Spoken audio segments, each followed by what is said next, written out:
हरे कृष्ण। श्रीमद् भागवतम स्कंध 1 अध्याय 9 श्लोक नंबर 16। नाह्यस्य कर्हि चिद्राजन् पुमान् वेद विदित्सितं यद्विजिज्ञासया युक्ता मुह्यन्ति कवयोऽपिः। नाह्यस्य कर्हि चिद्राजन् पुमान् वेद विदित्सितं यद्विजिज्ञासया युक्ता मुह्यन्ति कवयोऽपिः। अनुवाद और तात्पर्य श्रील प्रभुपाद के द्वारा। श्रील प्रभुपाद की जय। अनुवाद। हे राजन, भगवान श्री कृष्ण की योजना को कोई नहीं जान सकता। यद्यपि बड़े बड़े चिंतक उनके विषय में जिज्ञासा करते हैं, लेकिन वे मोहित हो जाते हैं। तो इस श्लोक से हमें यह स्पष्ट पता चलता है कि भगवान श्री कृष्ण का जो प्लानिंग है वो जानना कठिन है। जबकि बड़े बड़े चिंतक जो है इसके विषय में जिज्ञासा करते हैं, पर फिर भी वो नहीं जान पाते हैं। लेकिन नारद मुनि जैसे जो भक्त हैं वो कई बार भगवान की कृपा से जान पाते हैं, और भगवान चाहे तो भक्त हर उनके प्लानिंग को जान पाते हैं। लेकिन कई बार भगवान अपना प्लानिंग बताते भी नहीं हैं। जैसे फॉर एग्जांपल, जब भगवान अपना लीला को ख़त्म करके जा रहे थे तो उन्होंने पांडवों को बता के नहीं गए, या देवकी वासुदेव को भी बताकर नहीं गए। ऐसा नहीं किया। क्यों नहीं किया? इसके पीछे ये रीज़न है कि आपको पता है कि अभी हम जो पढ़ रहे हैं उससे पहले जब हम भागवतम में देखते हैं कि कृष्णा अब महाभारत का युद्ध समाप्त हो गया है, युधिष्ठिर राजा बन गए हैं और कृष्ण द्वारका के लिए प्रस्थान कर रहे हैं। सब काम हो गया है, बस रथ पे भी बैठ ही गए हैं।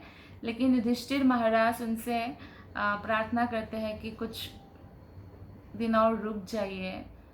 इतना प्रेम से, इतना विरह के दर्द से इतना कातरता है उस प्रार्थना में कि भगवान श्री कृष्ण मना ही नहीं कर पाए। वो दिन क्या, बहुत महीने तक फिर रुके रहे युधिष्ठिर के आतिथ्य में। तो यही कारण है कि अगर भगवान बोलते कि मैं अब हमेशा लीला ख़त्म करके जा रहा हूँ, तो फिर उस केस में वो जा नहीं पाते, क्योंकि उनके शुद्ध भक्त अगर उनके रोक लेते तो वो जा नहीं पाते। तो भगवान की योजना जानना मुश्किल है। तात्पर्य में श्रील प्रभुपाद जी बताते हैं, परम विशेषज्ञ 12 प्राकृतिक पुरुषों में से एक भीष्म के द्वारा विगत पापों तथा उनसे होने वाले फलों के द्वारा महाराज युधिष्ठिर के मोह का पूरी तरह से निषेध हो जाता है। भीष्म पितामह 12 महाजनों में से एक है। और 12 महाजन कौन है? जो उनको भगवान के बारे में बाकी लोगों से थोड़ा ज़्यादा मालूम है। थोड़ा नहीं, बहुत ज़्यादा मालूम है, और परम ज्ञानी भी है। तो भीष्म पितामह की समझाने से युधिष्ठिर महाराज के हृदय में जो भी दुख था वो नष्ट हो जाता है। जैसे इसीलिए जब हम दुख में भी होते हैं, हमारा मन विचलित होता है, तो हमें हमारे पास आध्यात्मिक सलाहकार होना ज़रूरी है, जो कृष्ण भक्त है और शास्त्रों के आधार पर कृष्ण के उपदेश के अनुसार हमें समझा सके कि उस स्थिति में हमें क्या उपाय करना चाहिए।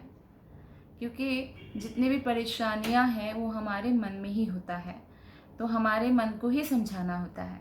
और मन का जो दृष्टि है उसी के हिसाब से हम जीवन जीते हैं।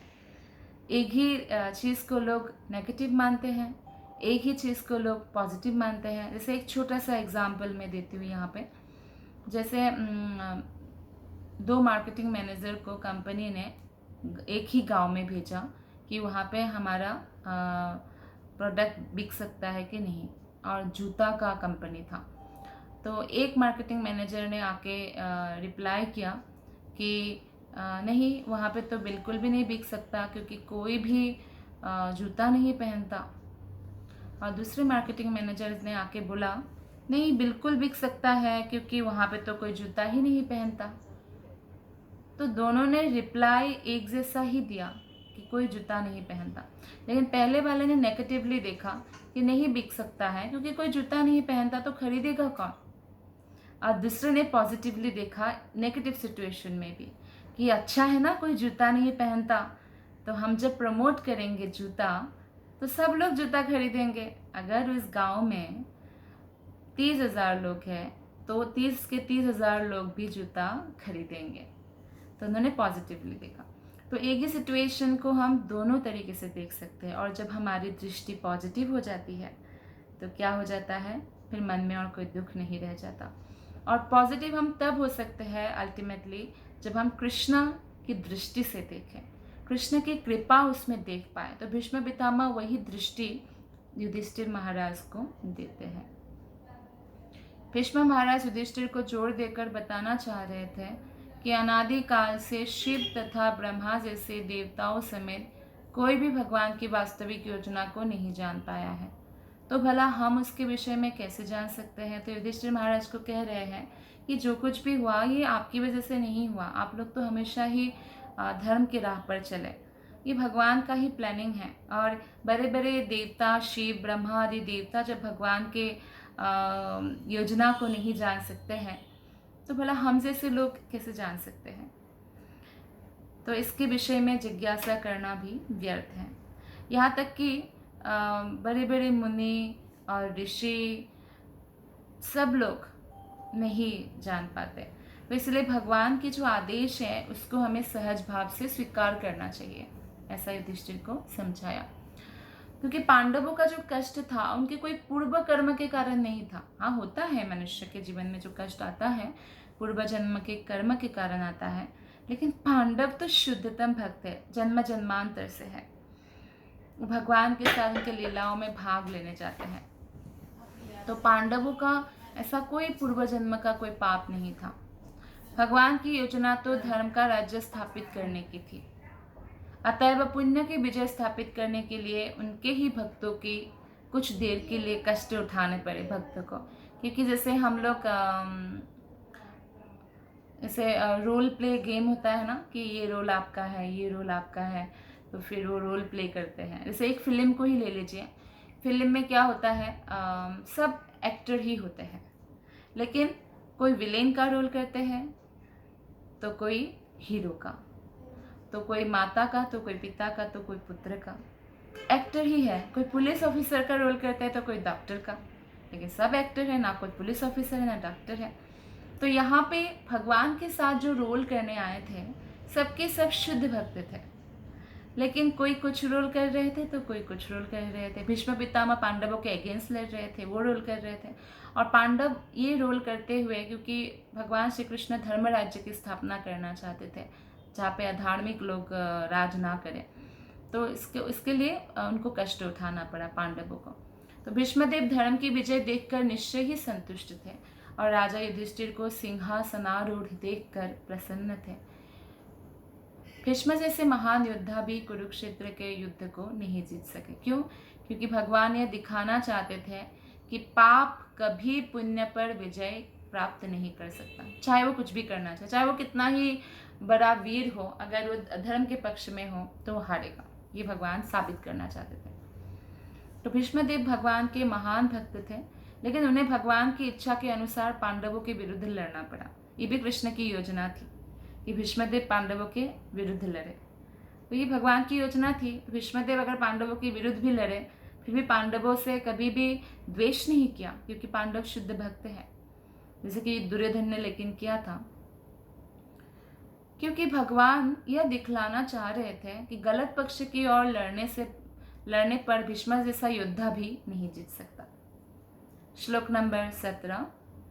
तस्मादिदं दैवतंत्रं व्यवस्य भरतर्षभ तस्यानुविहितो नाथ पाहि प्रजः प्रभु। तो इसलिए भीष्म पितामह कहते हैं इस श्लोक में, अतएव हे भरत वंश में श्रेष्ठ युधिष्ठिर, मैं मानता हूँ कि यह सब भगवान की योजना के अंतर्गत है। तुम भगवान की अचिंत्य योजना को स्वीकार करो और उसका पालन करो।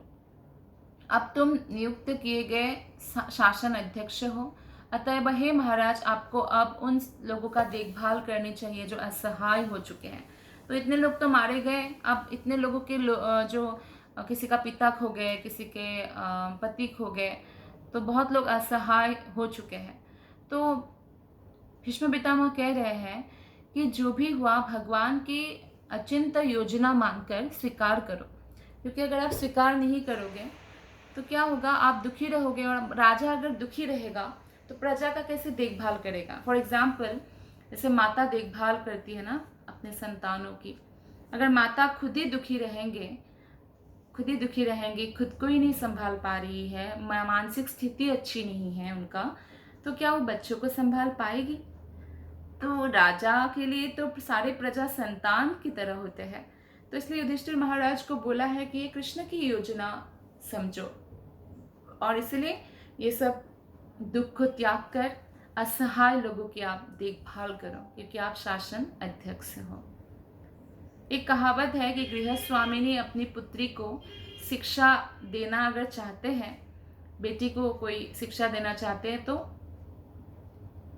हाँ सॉरी, बेटी नहीं, बहू को अगर शिक्षा देना चाहे तो बेटी को सिखाती है, क्योंकि जब वो बेटी को सिखाती है तो बहू वहाँ प्रेजेंट होती है, तो बहू सीख जाती है, अच्छा इस घर में ऐसा कानून और कायदा है, लाइक दैट। तो इस प्रकार से भगवान भी अपने भक्तों को शिक्षा देकर संसार को शिक्षा देते हैं। नहीं तो युधिष्ठिर जैसे शुद्ध भक्त कोई ऐसे दुख नहीं होने वाला था, लेकिन कृष्ण की योजना थी वो भी। जैसे परीक्षित महाराज को प्यास लगना, हालांकि परीक्षित महाराज तो इतने सहनशील है, वो प्यास को क्या सहन नहीं कर सकते हैं, लेकिन वो कृष्ण की योजना थी ताकि हमें भागवतम की शिक्षा प्रदान कर सके भक्त के थ्रू। तो भक्तों को भगवान से कुछ नया नहीं सीखना होता, क्योंकि भगवान निष्ठावान भक्तों को उनके भीतर से शिक्षा देते हैं। हर एक के भीतर, मेरे भीतर, आपके भीतर, सबके भीतर भगवान कृष्ण परमात्मा रूप में स्थित है। और जब हम निष्ठावान भक्त बनते हैं, जब भगवान के प्रामाणिक प्रतिनिधि आध्यात्मिक गुरु की आज्ञा का निष्ठापूर्वक पालन करते हैं, तो भगवान प्रसन्न होकर कृपा बरसाते हैं और अंदर से ही हमें शिक्षा प्रदान करते हैं। इसलिए हम देखते हैं बहुत सारे ऐसे महान भक्त आचार्य जिन्होंने कभी पढ़ाई लिखाई नहीं भी सीखी हो, लेकिन विदग्ध पंडित है शास्त्रों में, जैसे कि गौर किशोरदास बाबा जी हैं। तो ये कैसे संभव है, क्योंकि भगवान उनको भीतर से शिक्षा देते हैं। अतएव जब भी भक्तों को शिक्षा देने का प्रदर्शन किया जाता है, जैसा कि भागवत गीता में हम देखते हैं अर्जुन को शिक्षा दे रहे कृष्ण, तो ये कम बुद्धिमान मनुष्य को शिक्षा देने के लिए होता है, क्योंकि ज़्यादा बुद्धिमान मनुष्य तो शुद्ध भक्त बन गए हैं। तो जो भक्त नहीं बने हैं और भौतिक कार्यों में लगा हुआ है, भौतिक इच्छाओं में अपना जीवन बिता रहे हैं, उनको शिक्षा देने के लिए होता है। अतएव भक्त का धर्म है कि वो भगवान द्वारा प्रदत्त विपत्तियों को आशीर्वाद मानकर सहन करे। इसलिए भक्तों का जीवन हम कभी भी हमें जज नहीं करना चाहिए, क्योंकि भक्त ने तो भगवान के प्रति अपना समर्पण कर दिया, लेकिन फिर भी अगर उनके जीवन में कोई कष्ट आता है तो समाज के लिए आदर्श स्थापित करने के लिए कि देखिए आपके जीवन में भी कष्ट आया भक्त के, लेकिन भक्त ने कैसे रिएक्शन किया, कैसे रिस्पॉन्स किया। तो इसलिए भक्त जो भी विपत्तियां आती है भगवान का आशीर्वाद मानकर सहन करते हैं, जैसे पांडवों ने किया। तो भीष्मदेव ने पांडवों को सलाह दी कि बिना हिचक के शासन भार स्वीकार कर ले। कुरुक्षेत्र के युद्ध के कारण प्रजा जो है असुरक्षित थी और वो महाराज युधिष्ठिर द्वारा राज्य ग्रहण करने की प्रतीक्षा कर रही थी। भगवान का शुद्ध भक्त सारी विपत्तियों को भगवान का अनुग्रह मानता है। चूंकि भगवान पूर्ण है, अतः भक्त और भगवान में कोई लौकिक अंतर नहीं है। तो इसलिए शुद्ध भक्त के जीवन में कभी दुख नहीं आता, यानी मन में दुख नहीं आता। शारीरिक रूप से दुख आ सकता है, फॉर एग्जाम्पल बीमार हो गए या उनके भी कोई आत्मीय जन का डेथ हो गया या और भी कुछ विपत्तियां आ सकती हैं, लेकिन क्योंकि वो भक्ति में स्थित है, उनका मन कृष्ण में 24 घंटा स्थित रहता है, इसलिए उस दुख का उनको अनुभव नहीं होता, क्योंकि वो उसको भगवान के आशीर्वाद मानकर उस विपत्ति को भी स्वीकार करते हैं, जैसे कि कुंती महारानी ने किया।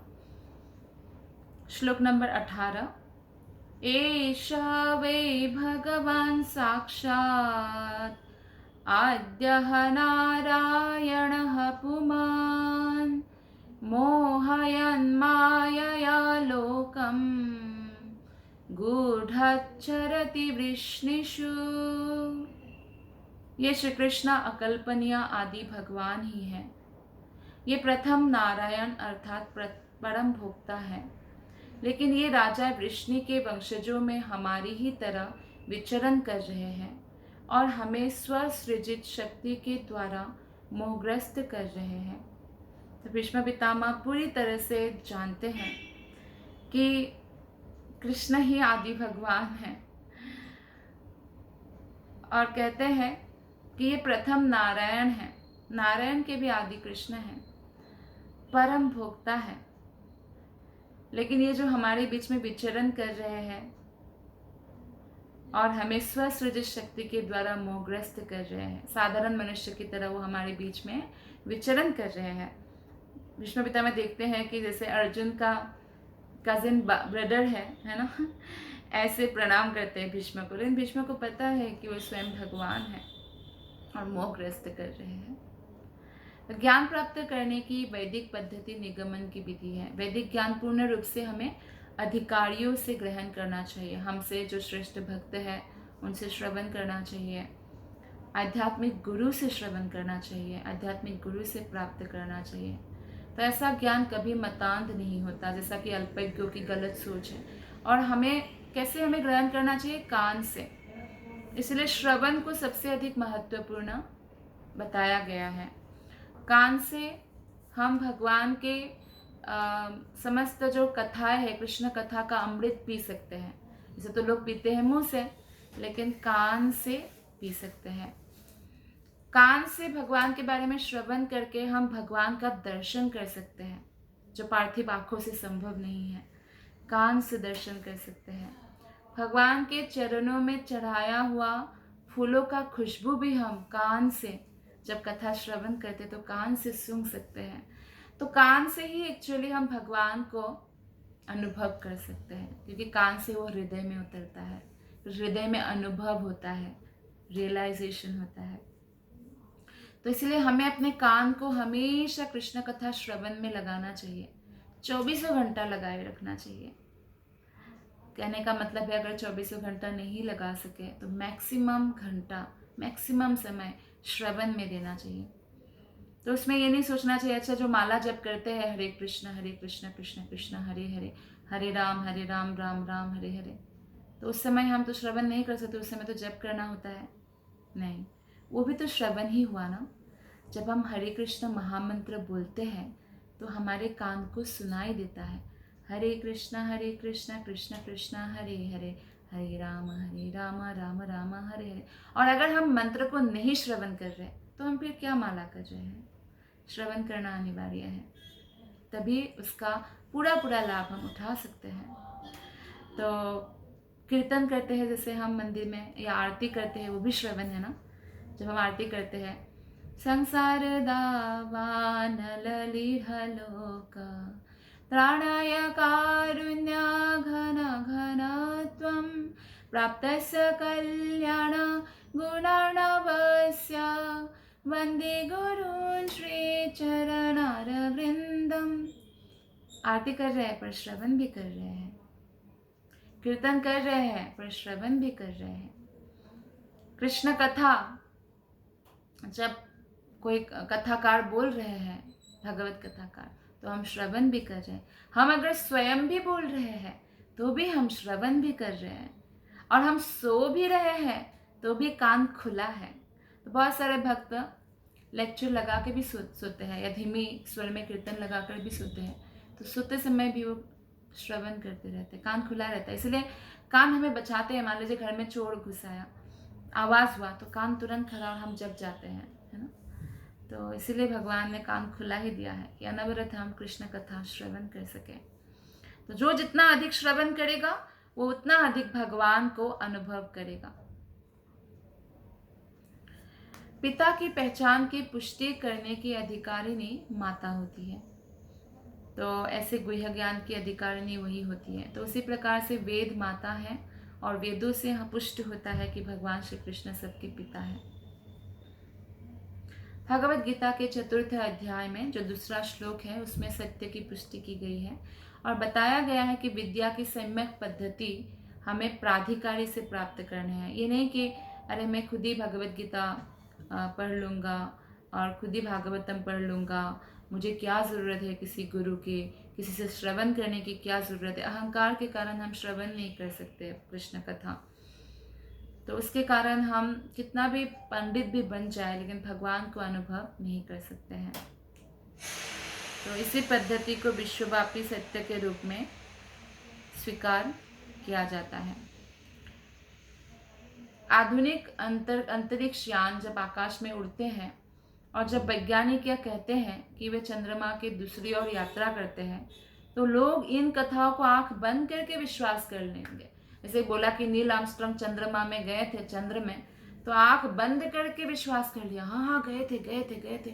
साइंस कितना डेवलप हो गया। आपने देखा क्या जाकर, प्रमाण देखा क्या, गए कि नहीं गए? नहीं, क्योंकि उन्होंने आधुनिक वैज्ञानिक को प्रमाण के रूप में मान लिया है। वो जो भी बोले, अगर वो बोले मृत व्यक्ति को जिंदा कर देंगे, वो भी मान लेंगे, है ना, क्योंकि आधुनिक वैज्ञानिकों को उन लोगों ने प्रमाण के रूप में स्वीकार कर लिया है, आंख बंद करके। भले ही उन्होंने नहीं गए, नहीं देखा। बीबीसी न्यूज़ में बाद में बहुत कुछ इस बारे में आया कि अमेरिका ने मूर्ख बनाया है सारे देशों को, कोई नहीं गया वहाँ पे, पताका हिल रहा था जबकि वहाँ वायु नहीं है, लेकिन फिर भी लोग विश्वास कर लेंगे। डार्विन ने तथ्य बताया बंदरों से मनुष्य पैदा हुआ, बाद में ये तथ्य गलत भी साबित हो गया, फिर भी उस समय तो विश्वास किया ना आंखें बंद करके। नहीं, डार्विन का तथ्य। सारे स्कूल के पुस्तकों में डार्विन की थ्योरी पढ़ के लोग बड़े होते हैं क्योंकि उनको प्रमाण मान लिया है। लेकिन जो वैदिक सत्य कभी भी बदलता नहीं, वो डार्विन का वो तो गलत साबित हो गया, और भी बहुत सारा गलत साबित हो गया साइंटिस्ट का, आधुनिक साइंटिस्ट का, लेकिन उनको स्वीकार करते हैं, उनको प्रमाण मान लिया है। लेकिन जो वैदिक साहित्य है जिसका एक भी बात झूठा साबित नहीं हुआ, यहाँ तक कि साइंस की बात भी जो बताया वो भी झूठा साबित नहीं हुआ, हर एक भविष्यवाणी सच साबित हुआ, उनको आंख बंद करके स्वीकार करने में बहुत कठिनाई होती है। तो ये है अभक्त का नेचर। तो वो हमेशा जो मॉडर्न साइंस है उस पर विश्वास करते हैं, लेकिन जो वैदिक साइंस है, जो परफेक्ट साइंस है, उस पर विश्वास नहीं करते। लेकिन भक्त ये गलती नहीं करते, भक्त हमेशा परफेक्ट साइंस पर विश्वास करते हैं, इसलिए उनका जीवन सफल होता है। तो प्रभुपाद कहते हैं कि गुमराह व्यक्ति जिस एक प्रमाण पर विश्वास कर सकता है, लेकिन वो जो वेदों के प्रमाण है उसको अस्वीकार कर देता है, इसी के लिए लोगों का पतन हुआ है। यहाँ पर एक अधिकारी व्यक्ति श्री कृष्ण को आदि भगवान तथा प्रथम नारायण बताया गया है। तो यहाँ तक कि शंकराचार्य, जो आदि शंकराचार्य, उन्होंने भी बताया है, जबकि वो निर्विशेषवादी है, कि भगवान नारायण भौतिक सृष्टि से परे है। तो भगवान श्री कृष्ण जो है वो परे है भौतिक सृष्टि से। भगवत गीता का शंकर भाष्य में शंकराचार्य बताते हैं, नारायणः परव्यक्तात् अंडमय व्यक्त संभवम् अंधस्यांतास्त्रिमे लोकाः सप्तद्वीपा च मेदिनी। तो भीष्मदेव जो है उन 12 महाजनों में से एक है जो दिव्य ज्ञान के सिद्धांतों को जानते हैं। श्री कृष्ण को आदि भगवान कहे जाने की उनके द्वारा की गई पुष्टि की निर्विशेषवादी शंकर के द्वारा भी परिपुष्टि हुई है, भीष्मदेव ने जो कहा है। तो अन्य सारे आचार्यों ने भी इस कथन की पुष्टि की है। तो अतएव श्री कृष्ण को आदि भगवान के रूप में स्वीकार ना करने की कोई संभावना नहीं रह जाती। कहने का तात्पर्य है कि जब कोई भगवान बोलते हैं कि भगवान है कि नहीं है, साधु, शास्त्र, गुरु, ये तीनों को स्वीकार करना होता है। समस्त शास्त्रों ने स्वीकार किया है कृष्ण को, समस्त आचार्यों ने स्वीकार किया है, साधुओं ने, समस्त गुरुओं ने स्वीकार किया है। तो इस प्रकार से जैसे कि अभी आपका कोरोना का वैक्सीन आया है, तो उसको पहले अप्रूव होना पड़ता है ना, तो अप्रूव होने के बाद लोगों को लगता है। तो वैसे ही अप्रूव होना चाहिए कोई भी शास्त्रीय, कोई भी बात ये प्रामाणिक है कि नहीं, ये सही है कि नहीं, साधु गुरु शास्त्र से, तो शास्त्र से, साधु से, गुरु से। तो यहाँ पे कृष्णदेव कहते हैं कि भगवान कृष्ण ही प्रथम नारायण हैं, और इसकी पुष्टि भागवत में 10वां स्कंद में ब्रह्मा जी द्वारा भी की गई है। आध्यात्मिक जगत यानी वैकुंठ में असंख्य नारायण है, क्योंकि असंख्य वैकुंठ है और वे सभी एक ही भगवान हैं। वे आदि भगवान श्री कृष्ण से ही उनका विस्तार हुआ है, असंख्य नारायण का और असंख्य लक्ष्मियों का, क्योंकि असंख्य वैकुंठ है, अनलिमिटेड, उसमें असंख्य नारायण है तो असंख्य लक्ष्मियां भी हैं। और असंख्य नारायण का जिस तरह से कृष्ण से विस्तार हुआ है, असंख्य लक्ष्मियों का विस्तार श्रीमती राधिका से हुआ है। भगवान श्री कृष्ण का प्रथम विस्तार बलराम के रूप में होता है, और बलराम अनेक अन्य रूपों में जैसे संकर्षण, प्रद्युम्न, अनिरुद्ध, वासुदेव, नारायण, पुरुष, राम तथा नृसिंह के रूप में विस्तार करते हैं। इस सारा विस्तार में एक्चुअली कोई डिफरेंस नहीं है, एक ही विष्णु तत्व है, लेकिन श्री कृष्ण इन समस्त अवतारों की या विस्तारों की आदि है। लोग सोचते हैं श्री कृष्ण ने जन्म लिया, श्री कृष्ण निरंतर रहते हैं वैकुंठ में, सबसे टॉप मोस्ट प्लैनेट गोलक वृंदावन में। वो जन्म नहीं लेते हैं, जन्म लेकर भी जन्म नहीं लेते, वो आते हैं और जाते हैं, प्रकट होते हैं, अप्रकट होते हैं। जैसे एक दीपक है, तो आपने एक दीप जलाया जैसे, और उस दीप से, जैसे दीपावली में हम क्या करते हैं, दीपक लगाते हैं ना चारों ओर। तो मान लीजिए 50 दीपक आपने निकाला, और उसमें से जो मेन दीपक है, एक बड़ा सा आपने दीपक जलाया, उसमें से सारे दीपक को आपने जलाया, लेकिन जो आदि है, जो मूल है, वो कौन सा है, वो एक दीपक है। हालांकि कोई डिफरेंस नहीं है, सब दीपक का डिफरेंस कोई नहीं आपको लगेगा, है ना। तो ठीक उसी प्रकार से सब विष्णु तत्व है, लेकिन जो आदि विष्णु है, मेन है, जिससे सब अवतार निकलता है, समस्त नारायण का विस्तार होता है, वो कृष्ण है। अतएव मनुष्य के बीच में उनका विचरण करना एक प्रकार का मोह है भगवान स्वयं कृष्ण का। अतः भगवत गीता में भगवान कहते हैं कि मूर्ख लोग उनकी गतिविधियों की जटिलताओं को जाने बिना उन्हें मनुष्य में से एक मान बैठते हैं। तो श्री कृष्ण के विषय में मोह का कारण उनकी अंतरंगा तथा बहिरंगा नाम की 2 शक्तियों का है। और जो तटस्थ शक्ति है, यानी हम लोग जो है आत्मा, तो आत्मा या तो बहिरंगा शक्ति के अधीन रहते हैं, महामाया देवी दुर्गा के अधीन, या अंतरंगा शक्ति के अधीन, योग माया के अधीन रहते हैं, राधा रानी के अधीन रहते हैं। तो ये हमारे ऊपर है, अगर हम कृष्ण भक्ति करते हैं तो हम श्रीमती राधिका के सरकार के अधीन रहेंगे, और नहीं करते हैं तो दुर्गा देवी के अधीन रहेंगे। और दुर्गा देवी के अधीन रहेंगे तो दुर्गा देवी का एक थैंकलेस जॉब है, भगवान कृष्ण की वो अधीन है, कृष्ण की भक्त है, लेकिन क्या जॉब है कि जो भक्ति नहीं करते उनको पिटाई करो, जैसे जेलर का काम है, उनको पनिशमेंट कर करके सिखाओ ताकि वो लोग सुधर जाए। तो ये है, तो फिर वो मार खाना पड़ता है, माया का मार, माया का लात। तो अपने अंतरंगा शक्ति के मुंह से श्री कृष्ण असंख्य नारायणों में अपना विस्तार करते हैं, और दिव्य लोक में जीवों से दिव्य सेवा का आदान प्रदान स्वीकार करते हैं, और अपने बहिरंगा शक्ति के विस्तार से वो भौतिक जगत में मनुष्य, पशुओं, देवताओं के मध्य के योनियों में भी जीवों के साथ जो है अवतरित होते हैं, ताकि संबंध का पुनः स्थापना हो सके। तो भगवान इतने दयालु है, कश्यप अवतार, कछुआ अवतार में भी आए, और इस प्रकार देखिए भगवान कछुआ अवतार में आए तो भगवान जलचरों को भी भगवान का सानिध्य प्राप्त हुआ। मत्स्य अवतार में आए तो मत्स्य जितने भी थे उनको भी सानिध्य प्राप्त हुआ। और तो इस प्रकार से भगवान नरसिंह अवतार में आना, वराह अवतार जो शुक्र रूप में है, तो ऐसे अनेक अनेक पशु योनियों के अवतार भी भगवान देते रहते हैं जीवों का उद्धार करने के लिए।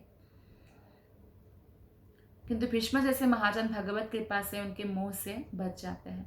तो ये मोहित होकर लोग सोचते हैं शायद वो भगवान नहीं है, जैसे हिरण्याक्ष सोच रहे थे शुक्र अवतार में देखकर वराह अवतार को कि ये पशुओं से मैं युद्ध करूंगा, फिर एक थप्पड़ खा के ही उनका मृत्यु हो जाता है।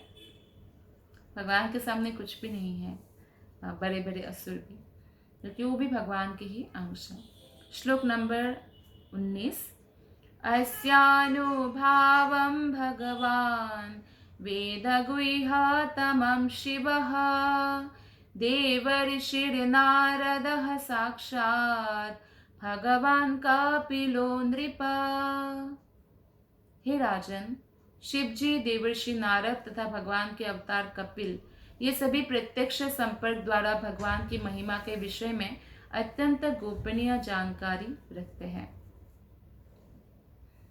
तो ये बड़े बड़े जो है भक्त हैं, भगवान शिव, देवर्षि नारद, भगवान के ही अवतार कपिल, तो भगवान के साथ प्रत्यक्ष संपर्क है, तो इसलिए बहुत गोपनीय जानकारी इनके पास है।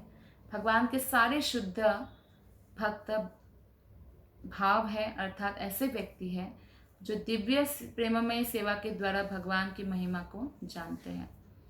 जिस प्रकार भगवान के पूर्ण रूप के असंख्य विस्तार होते हैं, उसी प्रकार भगवान के असंख्य शुद्ध भक्त भी हैं, जो विभिन्न रसों में सेवा का आदान प्रदान कृष्ण के साथ करते रहते हैं, कृष्ण को आनंद प्रदान करने के लिए।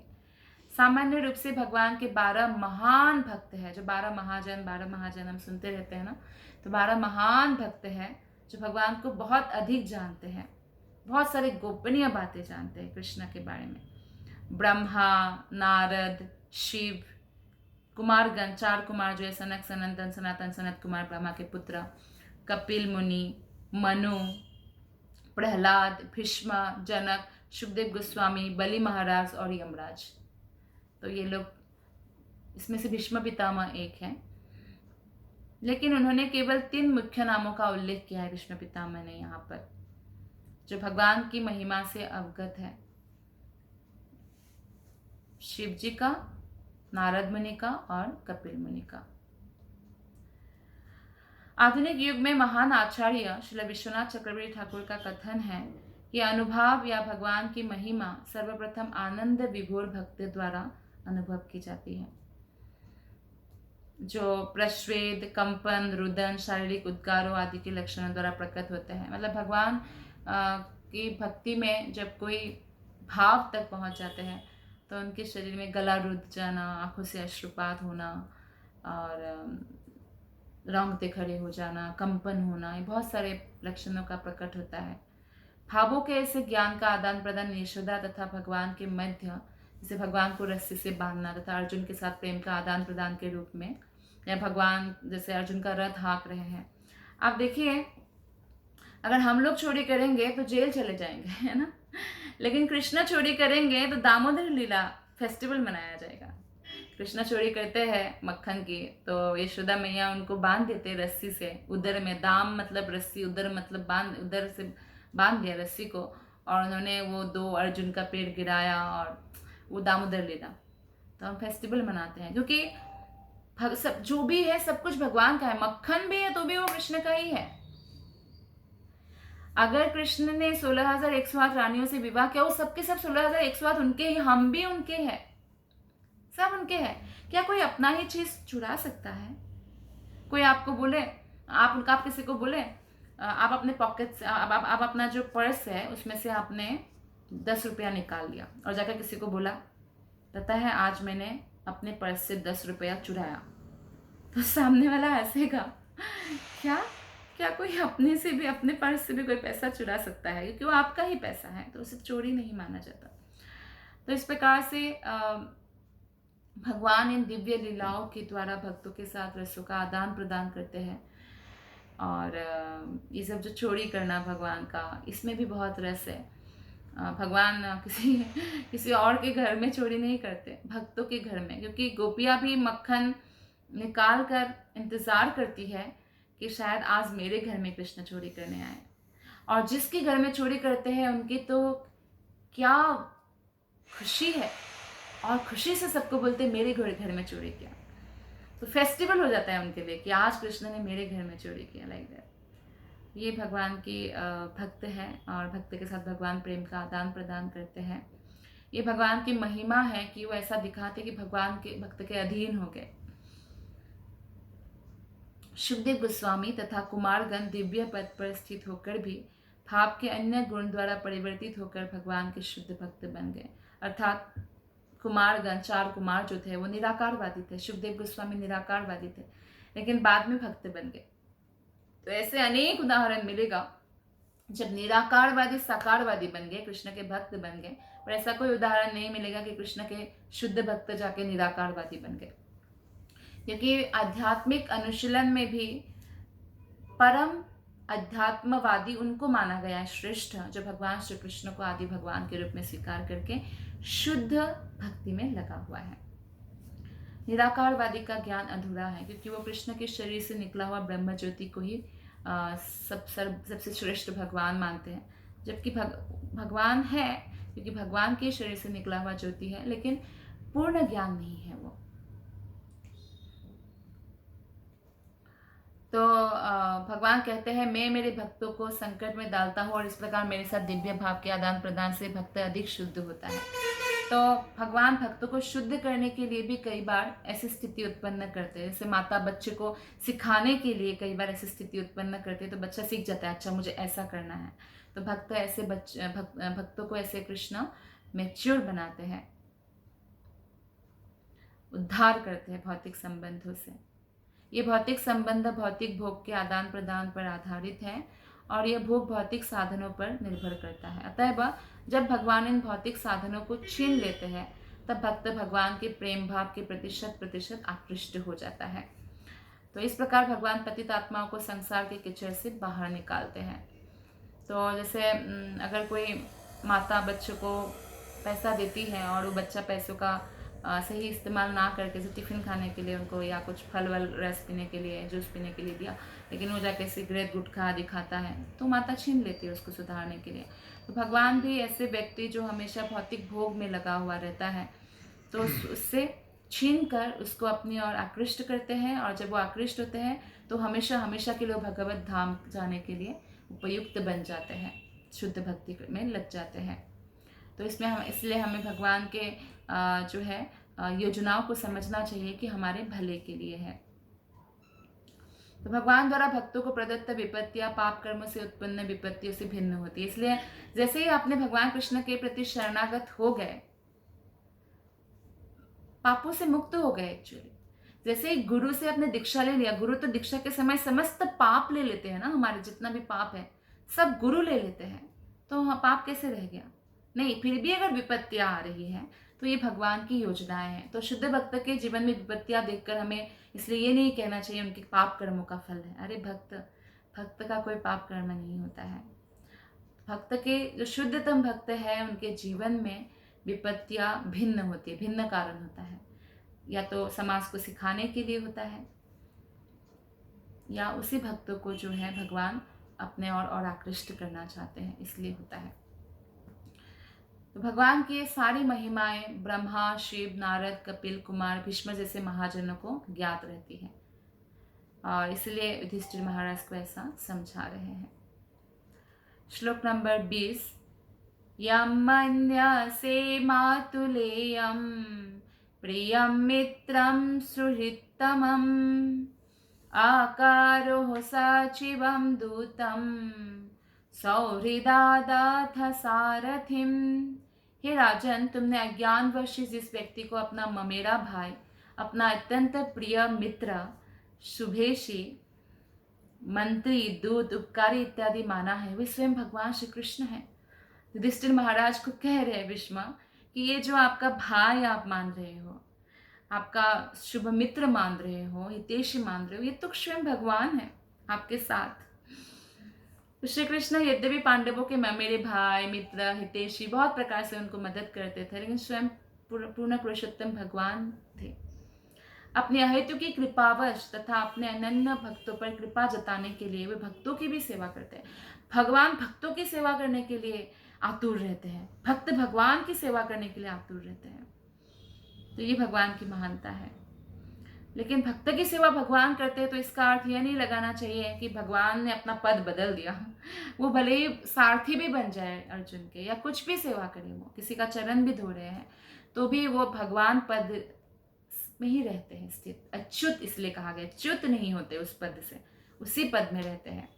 उन्हें सामान्य पुरुष के रूप में सोचना सबसे बड़ी मूर्खता है। श्लोक नंबर 21। सर्वात्मनः समदृशो यद्वा यस्यानहं कृतेः तत्कृतं मतिवैषम्यं निरवध्यस्य न क्वचित्। पूर्ण पुरुषोत्तम भगवान होने के कारण वे प्रत्येक के हृदय में विद्यमान हैं। वे सबों पर समान रूप से दयालु हैं और भेद अभेद के मिथ्या अहंकार से सर्वथा मुक्त है। अतएव वे जो कुछ करते हैं वो भौतिक उन्माद से मुक्त होता है। वे समदर्शी हैं। कई लोग सोचते हैं भगवान समदर्शी नहीं है। भगवान समदर्शी है, दयालु है। जैसे सूर्य इक्वली सबको रोशनी देते हैं। वो तो कोई अंधा है या कोई ने आंख बंद कर लिया तो रोशनी दिखाई नहीं देता। तो उसी प्रकार से वो हमारे ऊपर डिपेंड करता है कि हम जितना शरणागत हैं उतना उस दया को स्वीकार कर सकते हैं, ग्रहण कर सकते हैं। भगवान समदर्शी है। प्रत्येक वस्तु, हर कोई उनकी ही शक्ति की अभिव्यक्ति है। वो सर्वत्र उपस्थित है। जैसे सूर्य की पहचान सूर्य की किरणों के प्रत्येक इंच से तथा किरणों के प्रत्येक सूक्ष्म कण से की जाती है, इसी प्रकार भगवान अपने विभिन्न शक्तियों के द्वारा सर्वत्र फैले हुए हैं। वे परमात्मा हैं और परम निर्देशक के रूप में सब में उपस्थित है। अतएव वे पहले से ही समस्त जीवों के सारथी है ही ऑलरेडी, और सबके उपदेशक है। मंत्री मतलब उपदेशक है। अतएव जब वे अर्जुन के सारथी रूप में स्वयं को प्रकट करते हैं तो उनके उच्चस्थ स्थिति में कोई अंतर नहीं पड़ता। यह तो भक्तिमय सेवा की शक्ति है। भक्ति से भगवान को कोई हरा नहीं सकता, लेकिन भक्ति से, प्रेम से भगवान को हरा सकते हैं। तो भगवान को यशोदा मैया ने बांध भी दिया, जो परम पुरुषोत्तम भगवान है। ये देखकर सब लोग हैरान थे कि जो भगवान के भय से सब कार्य होता है, बड़े बड़े या मृत्यु भी जिससे भय करते हैं, वो भगवान को यशोदा मैया प्रेम की रस्सी से बांध दिया। तो चूंकि जीवन की भौतिक अवधारणा से उनका कोई सरोकार नहीं रहता, क्योंकि ये परम आध्यात्मिक सत्ता है, अतएव उनके लिए कोई कर्म उत्कृष्ट या निकृष्ट नहीं है भगवान कृष्ण के लिए। और ना ही भगवान में भगवान हूँ ऐसा कोई मिथ्या अहंकार भगवान के पास होता है। आपने देखा जब सुदामा उनका मित्र है ना, कोई बड़ा अजित व्यक्ति तो नहीं है, ब्राह्मण है पर अजित व्यक्ति, मित्र होने के बावजूद भी ब्राह्मणों को जो यथायोग्य सम्मान देना चाहिए कृष्ण ने दिया। अपने आसन में बिठाया, चरण पखारा, अपने रानियों से भी सेवा करवाया। ऐसे है भगवान। उनमें कोई अहंकार का भाव नहीं होता है, संतुलित रहता है। अतः वे अपने शुद्ध भक्त के सारथी बनकर अपने को निकृष्ट नहीं मानते हैं। यह तो शुद्ध भक्त की महिमा ही है कि वो अपने प्रिय भगवान से सेवा करा लेते हैं। तो उनको भी मालूम है कि भगवान भी भक्तों के सेवा करने के लिए आतुर रहते हैं। इस प्रकार भगवान भक्तों के साथ प्रेम का आदान प्रदान करते हैं। तो ये भगवान की महानता है। Thank you very much. आज हम यही समाप्त करते हैं। हरे कृष्ण। ग्रंथराज श्रीमद् भागवतम की जय।